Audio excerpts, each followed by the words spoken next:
family-friendly company.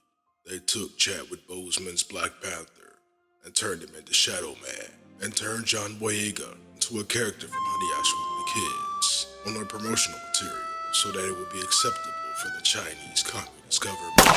Think about it. That was probably a metaphor of how they treat his character Finn. But anyways, they brought us trash like Strange World, Lightyear, everything post-Endgame, and Disney Star Wars. And now their new flop continues the story of Rey Palpatine, the granddaughter of Darth Sidious, and an imaginary version of Kathleen Kennedy, whose mantra is to put a chicken in and make her name it gay! From the mind of a lunatic comes a tale where Rey, that lightsaber is Luke's, rebuilds the Jedi Order, where Mary Sues from all walks of woke rule a galaxy far, far away.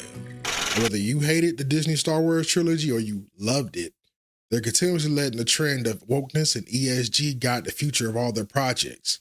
This just goes to show that no matter whatever Bob Iger says in these interviews, creators lost sight of what their number one objective needed to be. We have entertained with values and Have you ever had a dreams that you could having a positive impact on the world in many different ways? I'd use Black Panther as a great example of that, just in terms of fostering acceptance. When I came back, what I have really tried to do is to return to our roots, which is, remember, we have to entertain first. But it's just all bullshit. And they aren't slowing down or switching directions. People, they're going full Steamboat Willie right now. They have been for how long? It's been confirmed that they're moving along with plans for a standalone film for their character Rey. I'll call Rey Papsmear, as she rebuilds the Jedi Order. Now that would have been cool, but honestly, it's 3 heroes down, way too Rey, and $6.7 billion too late. But the icing on this cake comes from their chosen shepherd, Sharmeen Obaid-Chinoy, whose filmography consists of box office bangers such as Ms. Marvel. I guess now we know where they found her. She was already in-house, so they didn't have to look too far for one. Fundamental Gender Justice, No Exceptions. Satara, Let Girls Dream. Freedom Fighters, Bahadur, Rise of the Warriors, Student Athlete, and a bunch of other shit. As you can see, the reviews range from middling to terrible, but shouldn't everybody be given an 18th chance at redemption? I'll let you be the judge, but I'll leave you with these parting words from Miss Sharmeen herself. I like to make men uncomfortable. I enjoy making men uncomfortable.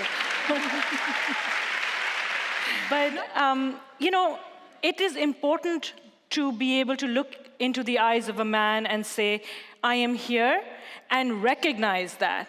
And recognize that I am working to bring something that makes you uncomfortable, and it should make you uncomfortable because you need to change your attitude. And it's only when you're uncomfortable, when you're shifty, when you have to have difficult conversations that you will perhaps look at yourself in the mirror and not like the reflection. And then say, maybe there is something wrong with the way I think, or maybe there is something wrong with the way I am addressing this issue. Forget about what that word means. There's a fire breaking out in the language lobes. We need to get out of here. The door's jammed. Push harder.